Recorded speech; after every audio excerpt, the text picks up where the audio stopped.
Hello and welcome back to another episode of Diablo to D&D. My name is David, and today we're going to be going over the changelog for July 21st. First, of course, is the campaign update. Finally, we managed to meet, and we got caught up on where we were. We are currently in Kurost, lower, upper Kurost. I kind of mashed them all together, and they were looking for the Black Book for Alcor back in the Kurost docks. They headed into the city, wandered around for a little bit, and went straight to one of the temples. They looked around and found a passageway underneath the temple, and they climbed down and just head out. It's a straight shot in this worked tunnel, and then eventually they run into a stream that's headed south. The tunnel is east-west, and this stream is headed south. And they cross the stream, keep going, and they come out the other side into another temple. Only this time, they can hear voices. It's just people chattering, just talking. So our Amazon sneaks around and barely manages to avoid being seen, and takes a peek into one of the rooms and sees about 10 corrupted rogues, along with a pedestal that has a book on it, one that looks very important. So he heads back and they figure out kind of what they want to do. So the druid and the Amazon head up to the entrance of the temple, and the paladin and the necromancer are getting ready. Druid and the Amazon create a distraction, yell, "Hey, we've got something here, yeah," and a bunch of people come trooping out to see what's going on, and the druid drops is it hailstorm? Sleet storm. Drops a sleet storm right in the middle of them, right up next to the entrance, as they as the druid and the Amazon are running away.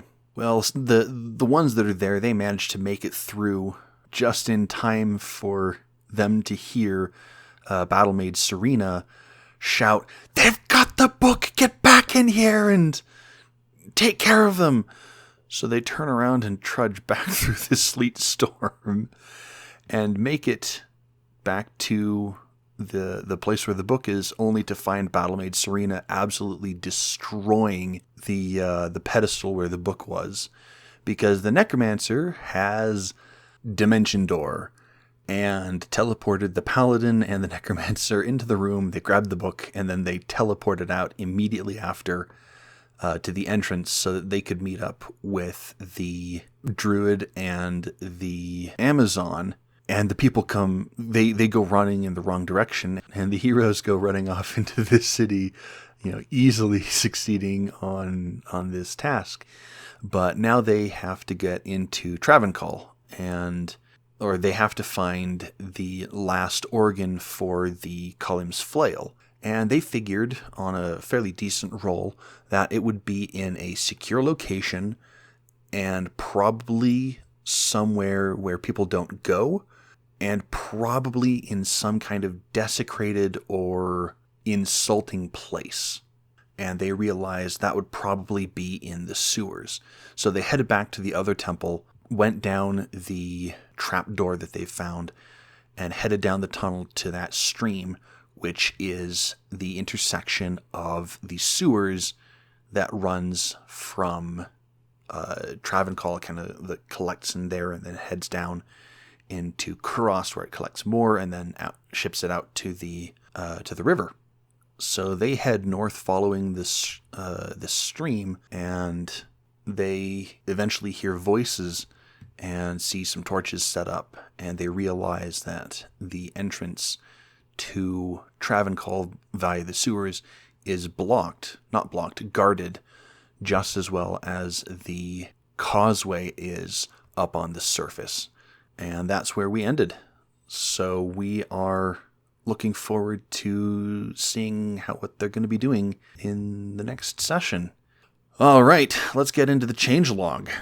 I have quite a few things here today across a couple classes. The Amazon's dodge no longer has to be activated by using an action to take the dodge action.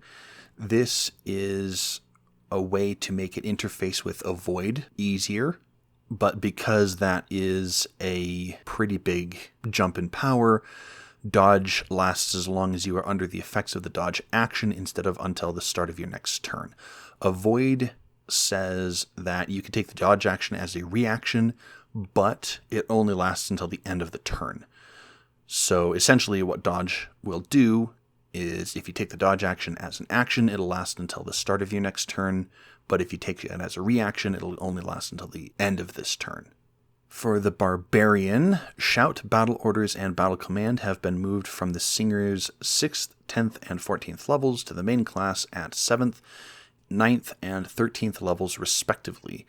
This is kind of what inspired the video last week with mechanical and philosophical cohesion, just kind of figuring out what I wanted the Barbarian to be. They're kind of identifiers that I wanted it to have.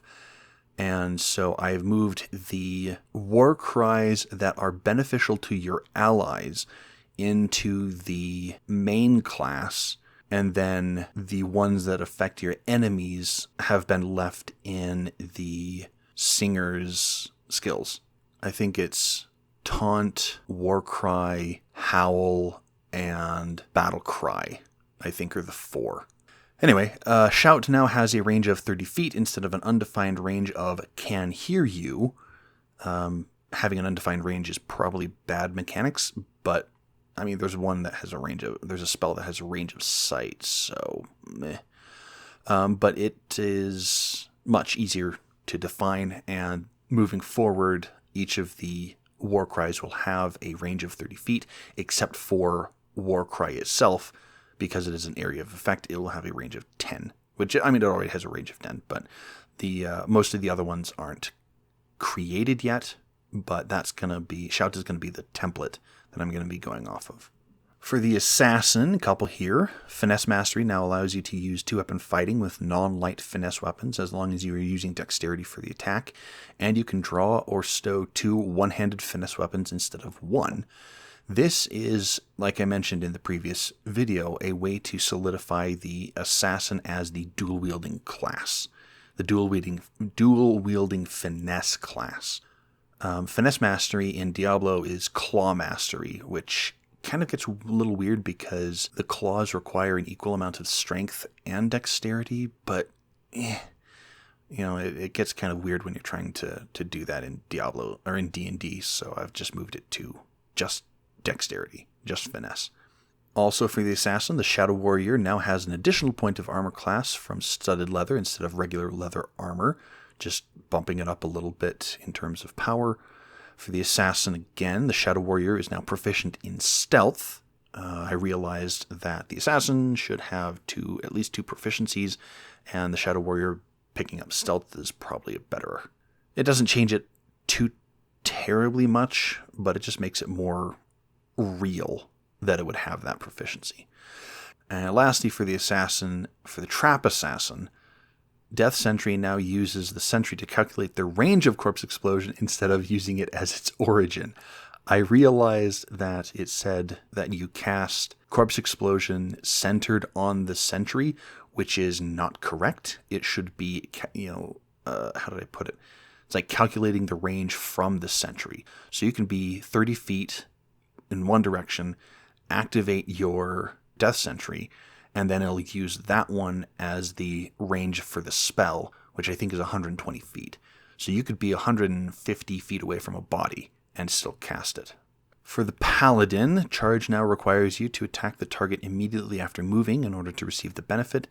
This just kind of brings it in line with how Charge works in most other, like monster stat blocks and whatnot, where you have to make the attack immediately after moving, and just so that you can't run up, drink a potion, and then hit somebody.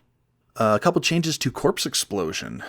Corpse Explosion now rounds down. It now uses d4s instead of the corpse's hit dice. Its radius is now 10 feet instead of 20. These are all to nerf it into the ground as much as I can. But it does gain the benefit of being a 3rd level spell instead of a 4th level spell. So what I realized is that using the corpse's hit dice gets pretty darn powerful when you're dealing with bigger creatures and higher CR creatures. You're dealing 20 D12 in some places. Or sorry, not 20 D12. Like 10 to 15 D12 on big creatures, on your giants and whatnot. So bringing it down to a more reasonable level, I think, is needed. The reason why I'm using D4s instead of the corpse's hit dice is so that it doesn't scale as badly, not as badly, but as drastically in higher levels. And the radius getting cut down to 10 feet instead of 20 is kind of so that it doesn't step on the toes of Fireball, because the damage goes up. Or sorry, for Fireball's damage goes up as you cast it at higher levels. For Corpse Explosion, the radius goes up, but the damage scales with the monster. So having it as a concentrated explosion makes a lot more sense, especially since in Diablo, the Corpse Explosion's radius is tiny. I think at level 1, it's like 2.5 meters, or like 2 2/3 meters or something like that. So it is just tiny, tiny, tiny. But the more points you put into it, the bigger it gets. So that's how I'm working this. And then 3rd level instead of 4th level, just so that it is a little easier to use, kind of. I think nerfing it into the ground using D4s, cutting the radius down, is enough to drop it to a 3rd level spell. And then lastly, for the Assassin, Death Sentry now casts Corpse Explosion at 3rd level instead of 4th. Just, it's the basic level stuff. Alright, that's it for this week. You can contact me at XenosFan2, that is XENOZFAN2 on Blue Sky and Reddit.